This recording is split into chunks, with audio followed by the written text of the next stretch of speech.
গত 5 জুলাই শনিবার private road Laxmi Nagar পূর্বাঞ্চল সংঘ প্রাঙ্গণে শুরু হয়েছিল স্বর্গীয় পানু রায় চৌধুরীর স্মৃতি চ্যালেঞ্জ কাপ। এর এক সারা বাংলা ভিত্তিক দিবারাত্রি নকআউট ফুটবল প্রতিযোগিতা। এই প্রতিযোগিতার মূল বার্তা মন্দিরে নয়, মসজিদে নয়, দলে দলে ফুটবলে। সম্প্রীতি এবং ক্রীড়া মেলবন্ধনে ফুটবলকে বেছে নেওয়া হয়েছে মিলনের মাধ্যম হিসাবে। খেলায় অংশ নিয়েছিল রাজ্যের নানা প্রান্ত থেকে আসা দল। বিজয়ী এবং রানার আপ দলকে পুরস্কৃত করা হয়। প্রতিযোগিতার উদ্বোধন করেন রাজ্যের শিক্ষামন্ত্রী অধ্যাপক ব্রাত্য বসু। প্রধান অতিথি হিসেবে উপস্থিত ছিলেন মাননীয় সাংসদ অধ্যাপক সৌগত রায়, দক্ষিণ দমদম পৌরসভার পৌর প্রতিনিধি সুরজিৎ রায়চৌধুরী এবং পুর ব্যবস্থাপনা করেন দক্ষিণ দমদম পৌরসভার পৌর প্রতিনিধি রীতা রায়চৌধুরী। দ্বিতীয় দিনেও মাঠে ছিল উত্তেজনা। ক্রীড়াপ্রেমীদের ভিড়ে জমজমাট দমদম প্রাইভেট রোড।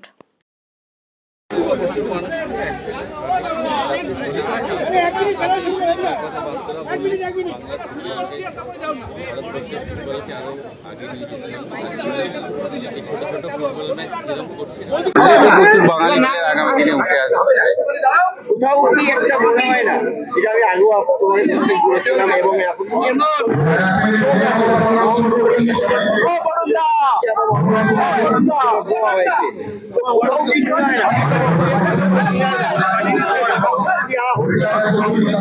ভারতীয় দলে যেটা আপনারা বললেন যে ডেভিডকে নেওয়া উচিত, এরকম অনেক খেলোয়াড় আছে যারা জাতীয় দলের সুযোগ পাওয়া উচিত, তাদেরকে জাতীয় দলের সুযোগ পাচ্ছে না। কারণটা তো আমরা জানি না।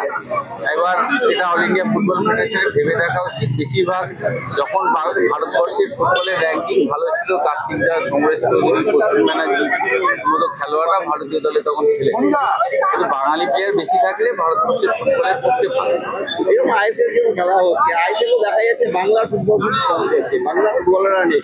যেমন বলো বিভিন্ন নৈয়াটি বিভিন্ন জায়গা থেকে ছেলেরা কিন্তু খেলা, এই খেলোয়াড়গুলোকে তার জন্য তো কলকাতা লিগে দেখবেন যে আমাদের 6 জন বাংলার খেলোয়াড় খেলাতেই হবে সব। এটা একটা ভালো উদ্যোগ যেটা আইএফএ করেছে এবং আমাদের রাজ্যের ক্রীড়ামন্ত্রী অরূপ বিশ্বাস এর জন্য আইএফএ বলেছিলেন যে বাংলার বেশি সংখ্যক খেলোয়াড় দলে রাখা হোক। সেই জায়গায় এই যে 6 জন বাংলার ছেলে থাকলে কি হচ্ছে, আপনার 20 জনে প্রায় 11-12 জন প্লেয়ার থাকে এবং কোনো 20টা বাংলার খেলোয়াড় খেলার সুযোগ।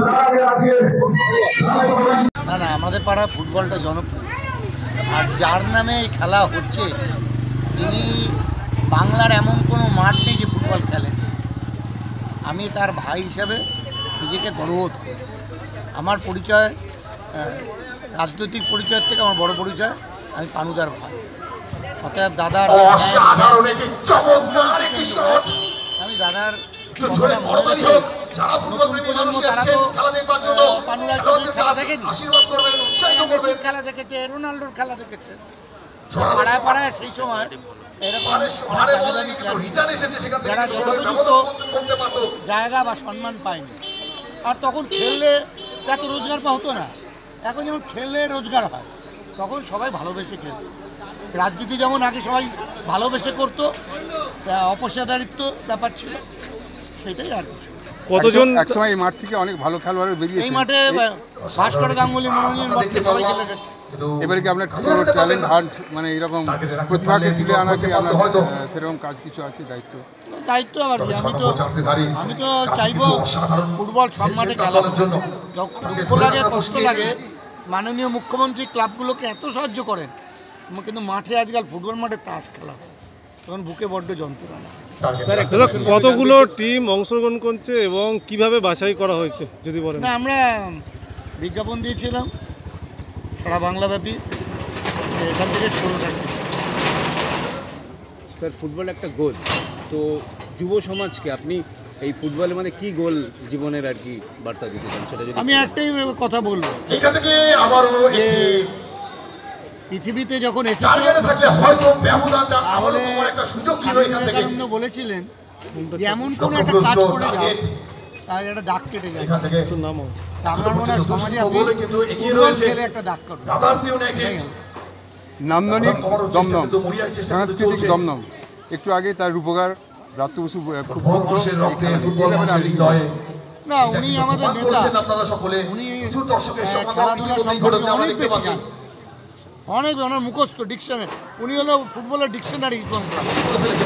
তার সাথে আমার কোনো কম্পেয়ার করাটা ঠিক না। আজকে আমরা ফ্যান, ভালোবাসি। প্রত্যেকটা কথাই আছে যে মর্নিং শোজ দ্য ডে, আজকের এই যে শুরুটা হলো কীরকম লাগছে অনুভূতিটা? আমার তো ভালো লাগে, আমার দাদা বা আমাদের ক্লাবের পরিচালনায় এটা অরাজনৈতিক প্রোগ্রাম। একটা কথা মনে রাখবে, এখানে কিন্তু কোনো রাজনৈতিক সংস্পর্শ নেই। ক্লাবের নামে খেলা এবং এই পাড়ারই প্লেয়ার পানু রায় চৌধুরী, আমাদের ক্লাবের এক্স প্লেয়ার, তার নামেই খেলা। আর আমার বন্ধু শিবু চক্রবর্তী, তার নামে রানার্স কাপ। এখানে কোনো রাজনৈতিক সংস্পর্শ নেই। অতিথিরাও এসে বিভিন্ন তারা মতামতে থাকেন। কালকে আরও প্লেয়ার অতিথিরা আসবেন, এক্স প্লেয়াররা। কালকে আরও ঢের আসবে। আজকে রথের জন্য অনেকে আসতে পারেনি, কালকে আরও ঢের প্লেয়ার আসবে। কারণ ফুটবলই সব।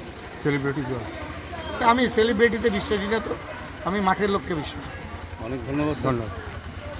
খেলা হবে তো একটা মানে যদি আপনি আমাদের বলেন তো এটা একটা পলিটিক্যাল স্লোগান। অ্যাকচুয়ালি এটা ইলেকশনে আমাদের দল বহুবার ব্যবহার করে এবং গতবার মমতাদি ভাঙা পায়ে দেখিয়ে দিয়েছিলেন ইলেকশনে সত্যি খেলা কিভাবে হয়।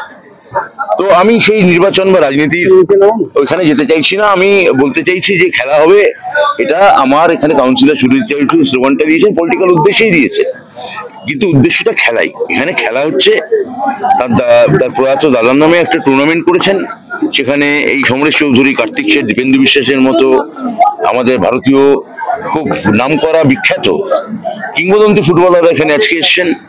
এটা আমাদের দমদমবাসীদের কাছে, আমাদের কাছে খুবই আনন্দের দিন একটা, এইটা আমি আপনাদের বলতে পারি। ফলে এদের নিয়ে সবাইকে মিলে আসলে খেলা হবে। দেখুন, সবকিছু কি লক্ষ্যমাত্রা থেকে হয়? এরপর আপনি বলবেন এটা কি 31-এর দিকে তাকিয়ে ইলেকশন, এই টুর্নামেন্ট বা 36, তা তো নয়। খেলার মতো হয়, নির্বাচনের মতো আসে যায়। এখানে মমতা ব্যানার্জি যতদিন আছেন ততদিন তিনি যদি না প্রধানমন্ত্রী হয়ে যেতে না হয়, তিনি আজীবন মুখ্যমন্ত্রী থাকবেন। ফলে আলাদা করে কোনো পলিটিক্যাল পারপাসে আমাদের খেলার টুর্নামেন্ট করার দরকার আছে বলে আমার মনে হয়। খেলতে হবে। ফুটবল হচ্ছে, আমি মনে করি, তৃতীয় বিশ্বের সব থেকে উপযোগী খেলা, এবং ফুটবল সারা পৃথিবীর সব থেকে বেশি দেশ খেলে। ফুটবলই বাঙালির খেলা। ফুটবল ব্রিটিশ কলোনি থেকে আমরা পেয়েছি, কিন্তু কলোনিয়াল তো সে তো ধরুন স্পেন থেকে পেয়েছে আর্জেন্টিনা, পর্তুগাল থেকে পেয়েছে ব্রাজিল, সবই কলোনি। কিন্তু তারা যেখানে চলে গেছে আমরা যেতে পারিনি। আমার ঠাকুরদার বাবা যখন মানে 1911 সালে মোহনবাগান শিল্ড জিতছে এবং তার জন্য আমার ঠাকুরদার ছাদে ডিগবাজি খাচ্ছে বা ঘুরে বেড়াচ্ছে, তখন ক্যামেরুনে ফুটবল শব্দটা কি কেউ জানে না, বা নাইজেরিয়ার দেশটাই আবিষ্কার হয়নি। তো তারা আজকে বিশ্বকাপ খেলছে, আমরা খেলতে পারছি না। কোথায় আমরা জানেন না আপনারা সবাই। তো তার কারণ হচ্ছে যে আমাদের অনেক স্ট্রেট পলিসি নেওয়া উচিত। ফুটবলের প্রতি একটা ভালোবাসা থাকা উচিত, এবং ফুটবলই থার্ড ওয়ার্ল্ডের খেলা, এটা বলতে পারি।